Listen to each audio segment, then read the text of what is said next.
Welcome to the Mountain Gardener with Ken Lane. Gardening in the mountains is different. Listen to Ken's tips, tricks, and garden shortcuts guaranteed to make your gardens more beautiful than ever this year. Now for better advice that works locally, welcome your host, Ken Lane. Now, Javelina. Now, if you're tuned in or you're new to the Southwest, this is a wild pig-like animal. Kind of has a real heavy scent gland. It's like a miniature hog. So if you're from the South, they don't grow 500 pounds. They grow 80 to 100 pounds.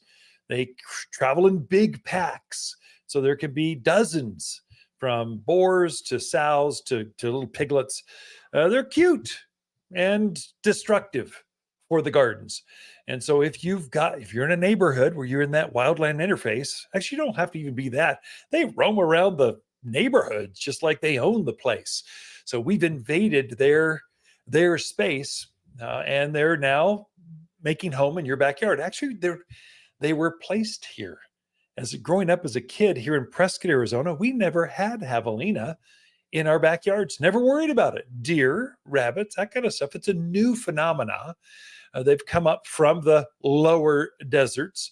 That's back where we used to have to go if you were going to go find them. So Wickenburg, Congress, those areas down towards New River, as you get towards Phoenix. That's where their natural habitat. We never realized they could live. They're up towards Williams, Flagstaff now. And so there's almost no place that they can live. They're very strong. They've got a nose like a pig, and they basically rototill the garden up, and they are looking for roots, bugs, worms, grubs. That's their natural MO. That's what they do. Well, they'll dig up your gardens and looking for that.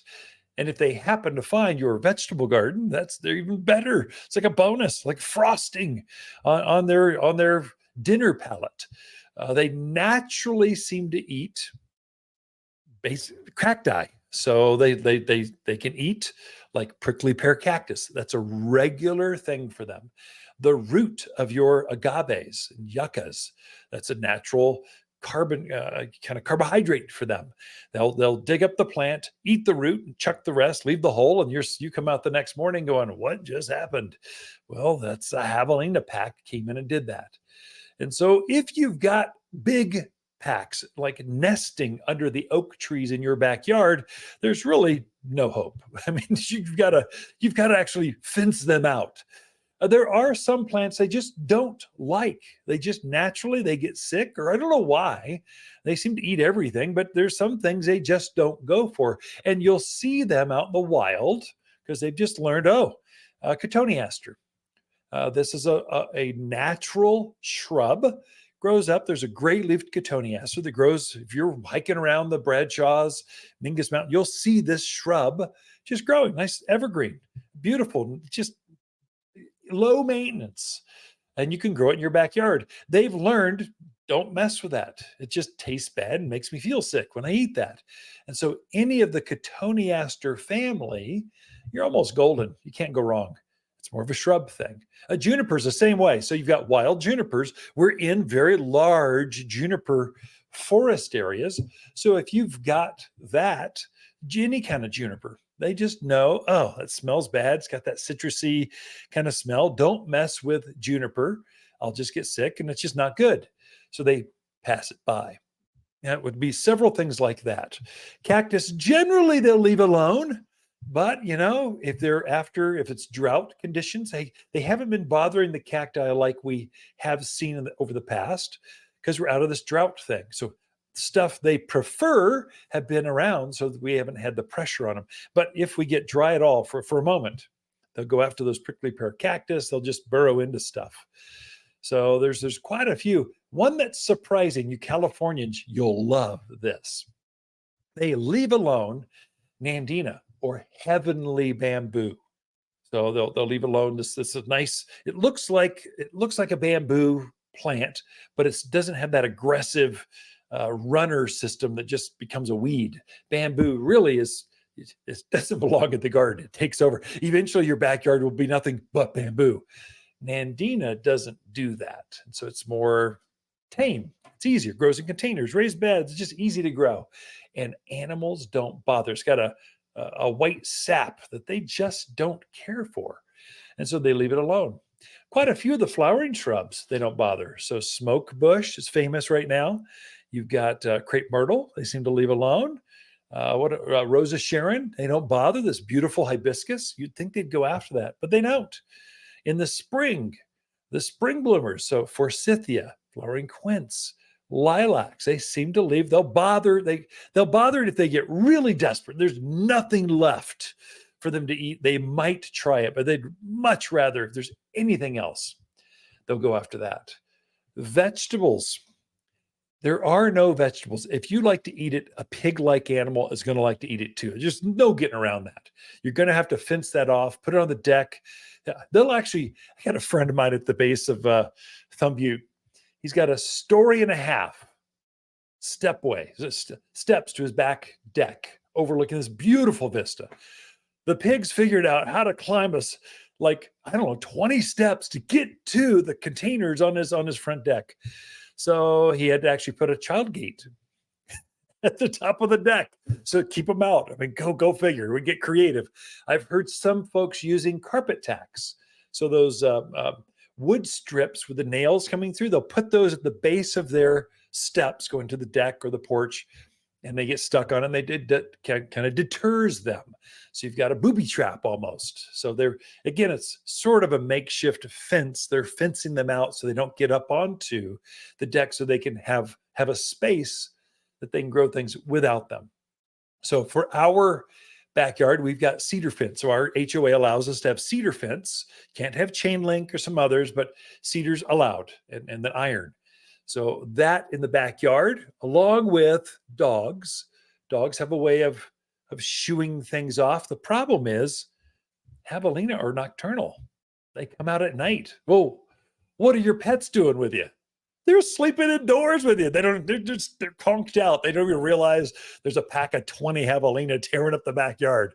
They might give you a notice, but yeah, it's not reliable. Fencing.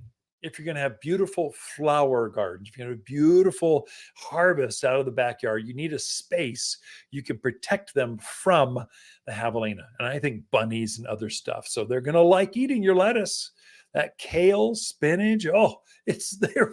They can't resist it. It tastes too good. And so they actually smell it and go, I want that.